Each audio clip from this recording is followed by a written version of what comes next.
White হাউসে মার্কিন president Donald ট্রাম্পের সাথে বৈঠক করেছেন ইউক্রেনের প্রেসিডেন্ট ভলোদিমির জেলেনস্কি।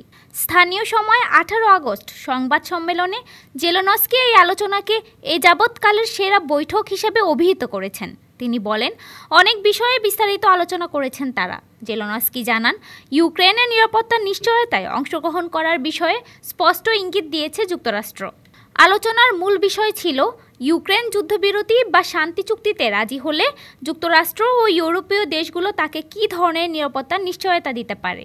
এ সময় ট্রাম্প রাশিয়ার প্রেসিডেন্ট ভ্লাদিমির পুতিনের সঙ্গেও ফোনে কথা বলেন, যাতে জেলেনস্কি ও পুতিনের সঙ্গে বৈঠকের সম্ভাবনা তৈরি হয়। ইউক্রেনের নিরাপত্তার নিশ্চয়তা সহ রাশিয়ায় আটক ইউক্রেনীয় শিশু এবং যুদ্ধবন্দীদের ফিরিয়ে দেওয়ার বিষয়েও আলোচনা হয়েছে। জেলেনস্কি বলেন, তিনি পুতিনের সঙ্গে দেখা করতে প্রস্তুত।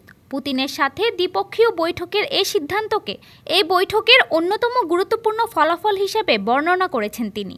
18 আগস্ট জেলেনস্কি সাংবাদিকদের বলেন, নিরাপত্তা নিশ্চয়তার অংশ হিসেবে ইউক্রেন ইউরোপের মাধ্যমে $9,000 কোটি আমেরিকান অস্ত্র কিনবে এবং মার্কিন যুক্তরাষ্ট্র ইউক্রেনের কাছ থেকে ড্রোন কিনবে। এছাড়া বৈঠকে ইউরোপীয় নেতারাও ট্রাম্পের শান্তি প্রচেষ্টার প্রশংসা করেন। ডেস্ক রিপোর্ট, আজ বার্তা।